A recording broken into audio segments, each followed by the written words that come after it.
Rhett, Reese, and Paul Wernick, the screenwriters of Deadpool. It seems like every year we get about 7 or 8 superhero movies. So how do you guys bring something new to this genre? Well, Deadpool breaks a lot of rules, the comic and the character. And in that, you know, here we are doing a movie that breaks the fourth wall, where the character is aware that he's in a movie, where there's a ton of gore, swearing, strange pop cultural references. I think right away, yeah, we're allowed to, and we're even allowed to poke fun at those other 6 or 7 superhero movies from that year. So I think the combination of all those things really makes this feel like an apple among oranges. And it's the apple among oranges, I feel, that gave the studio reservations and took 5 or 6 years to make this movie, but it's also the apple among the orange that I feel like is the reason the audiences embraced the movie and it became the success really that it did. Yeah, there's definitely an edginess to it that I think is missing from a lot of other, shall we say, kid-friendly superhero films. This is definitely a superhero film for adults and alternative programming for Valentine's Day, as it was. 10-year-old kids, strangely. It really became a sticking point for parents. Yeah, a lot of parents that come said, "What have you done to me? You've put me in this difficult position where my child's desperate to see this. I don't know what to do." And we have heard from a lot of people who let 11, 12, 10, 11, 12-year-old kids. My son, who was 12 when it came out, he's 13 now, he's 12. And I told him he can't see it till he's 15 years old. And wasn't gonna fly. He came home one day, he was crying, and he said, "Dad, all my friends are making fun of me because they're going to see the movie, and I can't go. You won't let me go." And I'm like, "Fuck it, we're going to see the movie." So I swear. I'm sorry. Can I swear, Zach? Yeah, you can swear. Yeah, there's no MPAA here. I thought the kids were going to make fun of him for that. They're really going to make fun of him for the fact that you just told them he was crying when he came home. Yeah. Someone to answer to. Yeah, I took him to a screening of the movie, and I covered his eyes just once at the beginning, and I kept my hands there the whole time. Audiobook version of Deadpool. So take us through the screenwriting process. Where did you guys start in adapting this into a screenplay? Well, we interestingly, it was 2009. They came to us. They were trying to Fox was trying to reboot the Wolverine Origins Deadpool introduction. They, admittedly, I think, didn't do the character justice and made some pretty major missteps. One of which they sewed the mouth of the guy who speaks too much. They sewed it shut. So they came to us, or at least, we auditioned for the job in 2009 and had never heard of Deadpool.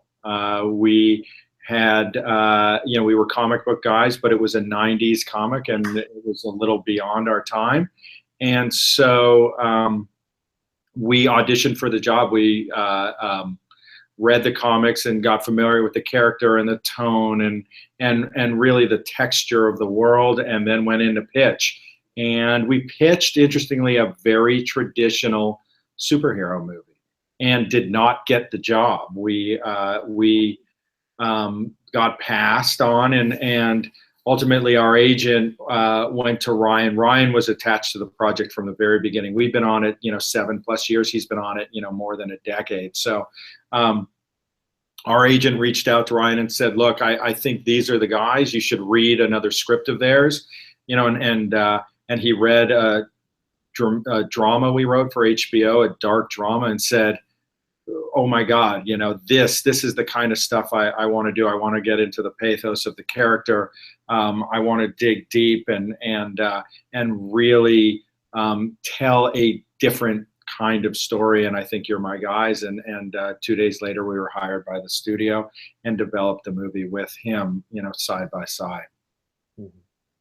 So what was the most challenging part for you guys in writing this script? I mean, was there a particular scene or maybe an arc that you needed to crack? Like, what was the challenge to it for you? I think the challenge was to figure it out structurally and to balance the two tones. Really, it's a bit of a two-tone movie in that the stuff from the past is pretty dark. I mean, it's cancer, it's a laboratory with a lot of torture. It's the kind of things that will definitely kind of drive an audience into the ground if you leave them in that world too long. Whereas the more recent things after he becomes Deadpool are very light, silly, and kind of crazy. And we needed a structure that allowed us to juggle two different tones throughout, as opposed to having the first half of a movie be one tone and the second half be another. And the nonlinear structure is what we came up with as a means of moving seamlessly between present and past, and constantly keeping the audience either downbeat because of what was going on, but then lifting them up in the next sequence. We were able to move back and forth between the two. I think that was probably the greatest challenge. Yeah, but interestingly, it was the easiest script we've ever written. It was the most fun script we ever wrote. We had the advantage of, Ryan being attached from the very beginning. And so we had his voice in our head, and he spoke to us almost on a daily basis as we sat down at the computer. He spoke to us in our head, meaning you could just kind of hear him saying the words, and it was so much fun to write for us. Right. I was going to ask you guys about the tone, because I mean, like you said, there's some really dark, violent elements to it, but there's also a lot of comedy in it as well. And then, of course, breaking the fourth wall and all this kind of meta stuff. In regards to, was there ever a moment where you thought, okay, maybe we're going too far with some of this, or we need to pull back a little bit, or I wouldn't say so. I mean, I think we challenged ourselves to push it as far as we could, and we were our own judges, and we would try things. Sometimes if it went too far, it just ended up on the cutting room floor, but we did at least try it. We had a no censorship policy. One of the things we learned in Zombieland, which we did a few years before Deadpool, was that sometimes you really can go from a very dark moment to a laugh in a hurry. There's a moment where the character of Tallahassee reveals that his son died, was killed by zombies. And within 2 or 3 moments of him revealing that fact, he cracks this joke about the movie Titanic. And we watched as the audience was misty-eyed and then suddenly laughing again. And I think we took away the lesson that you can afford to have both heart and sentiment and darkness and humor, walking arm in arm through the movie. Mm-hmm.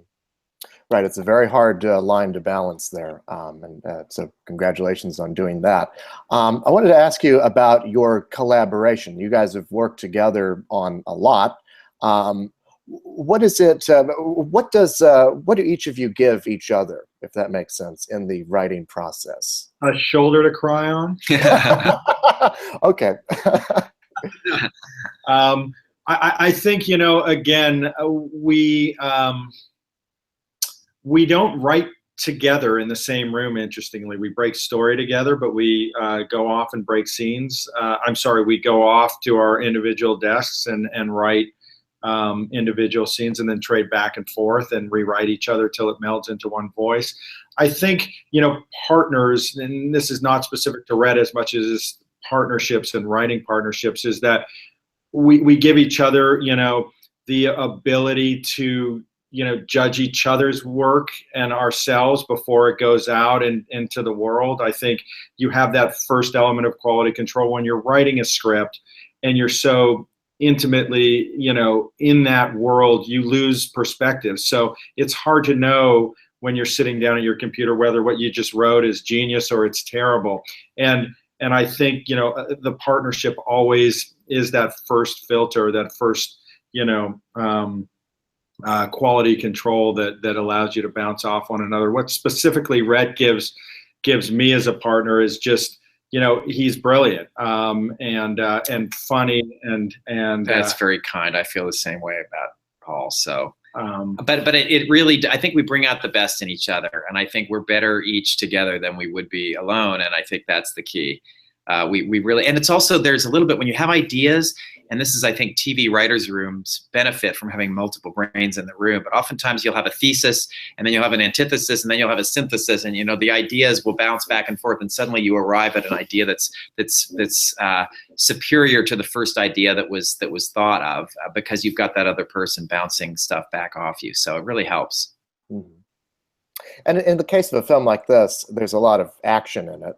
I think we all have this perception of screenwriting as just coming up with snappy dialogue. But in a film like this, there's a lot of big, complex action sequences. So how do you write those out and conceive of them so that they make sense on the page and then can make sense on the screen? Well, I think we get as specific as we can, and then oftentimes there'll be a second unit director or stunt coordinator and obviously director who come and change things depending on the budget and what's actually practical to try to pull off. But if you look at the 12 bullet scene, for instance, the scene where Deadpool realizes he only has 12 bullets, we very specifically in the screenplay walked through how he used those 12 bullets, who he shot with them, who he missed, when he missed, why he missed, what he said after he missed, and then how he was down to 1 bullet and he had 3 bad guys still to kill, and he had to align himself perfectly to shoot the 1 bullet through all 3 of their heads. It was very, very specifically laid out. And then obviously the exigencies of shooting you'll be forced to change certain things. But I think the key to us is being as specific and having as much personality as possible on the page with the action. And it being character based, the action being character based, it comes from character rather than just spectacle, I think is what we hope to bring. There are moments where Deadpool shoots a guy who's already down, not because he needs to shoot. And these are key bullets that he can't afford to waste, but he's so impulsive and so angry, he can't help but pump another 2 bullets into a dead guy for having thwarted him. And that's just an example of character personality. How would Wolverine or Superman? And another example is when he forgets his guns, in the 3rd act. That was actually budget inspired. We couldn't afford a big gun fight at the end, so it was budget inspired, but it was also character based. Like, he's a forgetful dude. He's just like us. He left his backpack by the side of the door as he was heading out in a hurry. So again, trying to just mine those character moments and bring them out in the action.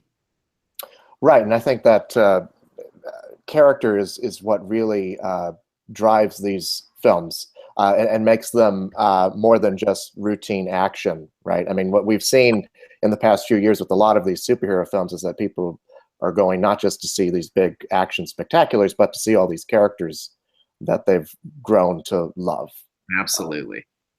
So let's talk a little bit about working with Tim Miller, the director. When he came on board, what did he bring to the script that helped bring it to that next level? Well, one of the things is Tim is very, very logical and grounded and gritty in the way he approaches a story. So I think he brought a little bit of that logic policing to make sure that the script was airtight. And I think he also brought a certain, he really likes the gritty, just real emotion. And so I think that was something we definitely played to. And he brought really just an encyclopedic knowledge of the comics. He is absolutely, he's read every single comic I think that's ever been written, not only on Deadpool, but, in comic book stores. He's just, he really has a knowledge that we didn't entirely have going into the film. He also brings a visual effects background. He's, he owns a visual effects studio, Blur Studios in Culver City. He brings, the incredible knowledge base from having built a studio from the ground up, a visual effects studio that most, if not any director has, his encyclopedic knowledge of the visual effects world and being able to get the most, bang for your buck in terms of what he can put on screen versus what. I mean, it's a $60 million movie that looks like a $100 million movie. And a lot of that is due to his expertise and making sure you spent the money wisely and got the best deals and really used your VFX for the greatest effect. Mm-hmm. Absolutely. So, this film proved to be quite a success with audiences, and there's a sequel coming up as well. Why do you think it appealed to people so much? Well, I do think, again, it was so different than what people are used to seeing in superhero movies. It wasn't really even a superhero movie. It was an anti-hero movie. And it wasn't even it was a romantic comedy. It was a love story. We joked, in the marketing that this was, like The Notebook, and it was a love story, and we were trying to fool the women and to bring their boyfriends to bring their girlfriends. But it really, that's what the movie was. It was this touching love story. It was the story of this underdog.